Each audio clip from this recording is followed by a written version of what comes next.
a machete-wielding killer terrorizes a city morgue employee and her friends, and they must work together to survive the night. In the city morgue, Amy wheels a newly delivered body to the scale room. Her coworker, Seth, sees the transparent mask over the corpse's face and deduces he was a burn victim. The man removes the face cover and sets it aside. Then he tells the woman it's okay if she heads out early, especially since it'll be her birthday in a few hours. Amy says it's fine if she stays for the remaining 10 minutes of her shift since she's only meeting friends for drinks anyway. Seth calls her over to another gurney and surprises her with a coffin-shaped birthday cake, much to the woman's delight. She thanks him with a hug and asks that he join them for drinks because she'd like him to meet her friends. However, he politely declines because he has to work the graveyard shift and adds that their boss won't appreciate it if he takes a leave of absence just to go drinking. In the office, their wheelchair-bound boss, Holden, greets Amy with a happy birthday before informing her that her shift just ended. So she asks for her phone, which was kept in a safe as a precaution to discourage employees from possibly taking pictures of the bodies and posting them online. Suddenly, they watch a news report on the TV about a mass murderer at the derelict Blackwell Hotel believed to be by the infamous God's Hand killer. Then, Holden answers a call from the authorities telling him that 9 bodies from the said crime are on their way to the morgue. Instead of leaving, Amy chooses to stay and help out. Then she steps out of the room to call her friends regarding the change of plans. In the office, Holden teases Seth about how he's too scared to ask the woman out on a date. Meanwhile, Amy leaves her friend Tamara a voicemail and says she can't meet them tonight. After the call, she returns to the office and hands her phone back to the boss. In the ambulance, paramedics defibrillate a man, and a woman asks her colleague if they should save him. Seconds later, they pronounce him dead and head to the morgue. Eventually, Amy and Seth wait for the last delivery, Jacob Goodnight, the man whom the paramedics failed to resuscitate, and the same person the authorities believe committed the brutal murders at the Blackwell Hotel. As they wheel the body to the elevator, Seth drops something on the floor just as the doors close, leaving the woman all alone in the carriage. When the doors open, Amy wonders where her coworker is, since he said he'll take the stairs. Suddenly, he scares her from behind, startling the woman. In the scale room, they weigh and measure the body and learn that Jacob is 320 pounds and 7 feet tall. Seconds later, Amy hears a gurgling noise from the corpse's mouth, so she leans in. To her disgust, the body expectorates blood from its mouth and onto her face. Seth hands her a bandage to clean up and explains that it might have been a death rattle. He tells the colleague to head back to the office and he'll finish up. As she walks down the hallway, Amy hears someone calling her name from a room filled with sheet-covered bodies. Suddenly, 4 bodies sit up from their tables, and she realizes it's her friends Carter, Tamara, and Kayla and her brother Will, there to throw her a surprise party. Then, Holden joins the group and explains that he permitted them to have the shindig in the workplace. He also informs the friends that they'll need to surrender their phones so he can keep them in the safe in his office just to make sure that they can't take pictures of the bodies. She tells her brother that she wasn't expecting to see him there, implying a strained sibling relationship. The woman guesses it was Tamara's idea because she's always had a morbid fascination with death, joking that the friend's jealous of her occupation. Then, Seth appears and Amy introduces him to the group. Moments later, the brother approaches Seth and says his sisters deserve more than working the graveyard shift at the morgue. He adds that she deserves someone who can offer her more, implying that he disapproves of the man for Amy. The woman watches her colleague leave the party in a hurry and realizes her brother must have insulted him. Meanwhile, Tamara sits on Holden's lap and asks for details regarding the Blackwell Hotel incident. When she learns that they delivered the killer's body in the morgue, she excitedly tells her boyfriend Carter that she wants to see it. So the couple pretends as though they need to use the restroom as an excuse to leave the party and explore the building. Amy asks Will what he told Seth, and the man says he's disappointed that she quit medical school only to end up with a poorly paying job in the morgue. The woman counters that she doesn't live her life for the brothers or their mother's approval and that he should just accept her decision because she loves her job. Amy storms off, and when Will chases after her, Kayla tells him to give his sister some space. Concurrently, Seth mutters to himself as he continues work by pumping a dead body with embalming fluid. Meanwhile, Tamra and Carter enter the room where Jacob's body is. Despite the boyfriend's pleas, the woman unbuttons her blouse and straddles the corpse. She says that through reading about Jacob and his upbringing online, she learned that his mother Margaret, a fundamentalist religious nut, used to ceremoniously torture and lock him in a cage when he was a child. When Tamra kisses Jacob's lips, Carter calls her out and she teases that he's jealous. So she appeases the boyfriend by initiating intimacy but makes sure that she's looking at the body while he pleasures her. In the hallway, Kayla flirts with Will, but when she touches his hand, he emphasizes that he sees her like a sister. Nevertheless, the woman kisses the man passionately, and he reciprocates. Concurrently, Tamra and Carter make love on the table next to Jacob's. Seconds later, she notices that the body disappeared, and he assures her that their friends are probably playing a prank on them. Suddenly, the power goes out, so the woman lights a match. Unbeknownst to them, Jacob's still alive and standing right behind them. The killer attacks the couple, but Tamra manages to find the door in the darkness and escape.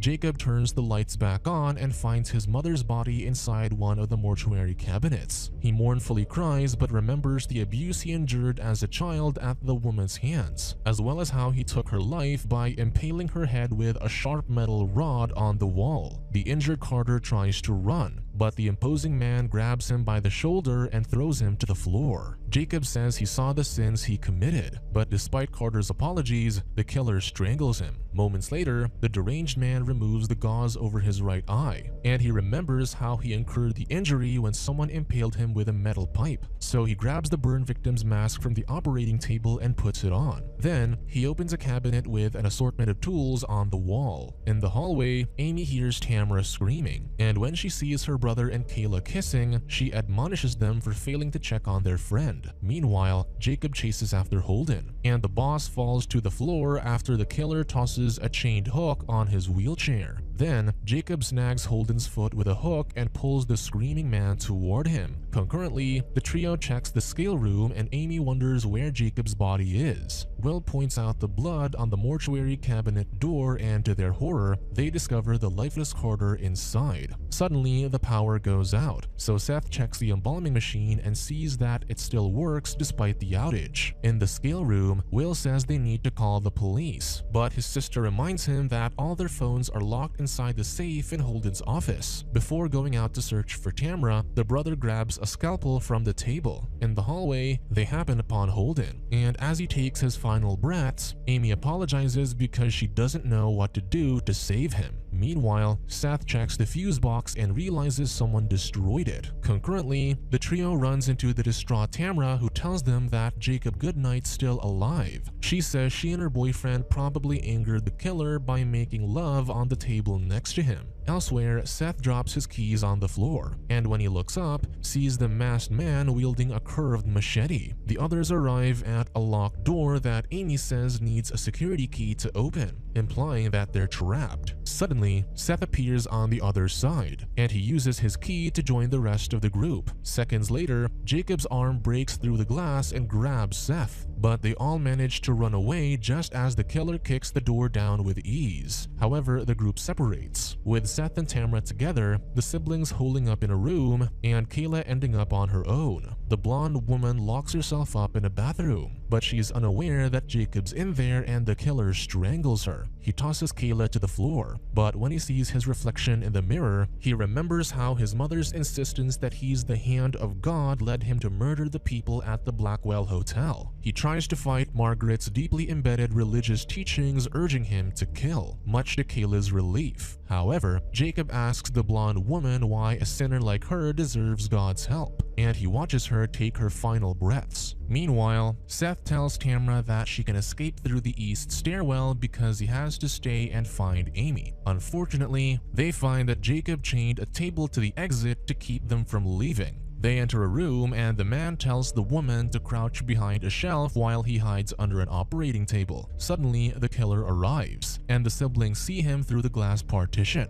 Amy realizes their friends are in danger in the adjacent room and says they need to do something. She bangs on the glass to catch Jacob's attention, but when Tamra makes a run for it, the killer hacks her neck with a machete, ending her life. Then, Will breaks the partition with an office chair, and Seth quickly jumps into the other room. As they try to escape, Jacob crashes through the wall and grabs the brother by the neck. Amy refuses to leave her brother behind, but Will insists that they go on without him. The man takes the scalpel and stabs the killer's shoulder. However, Jacob crushes his hand and jabs the blade into his chest. Amy and Seth try another exit, but all they find is Kayla's lifeless body strung up in chains against the door. They hear the brother's screams and the woman insists on going back to save him, so she breaks the emergency glass and takes the hammer inside. The pair descend the stairs to a lower level and they find Will lying strapped down to an operating table. As they try to free the man from the restraints, he tells them to run and save themselves. Suddenly, an electric knife bursts through his chest and Jacob tips the table over, revealing that he was under it the whole time. Amy tries to fight the killer, but when Seth tries to save her, the deranged man injures his shoulder with the electric knife. They hide in a fenced area, but Jacob kicks down the chain gate easily. The pair stop to rest at a deserted corner, and the distraught woman cries when she thinks about how all her friends, including her brother,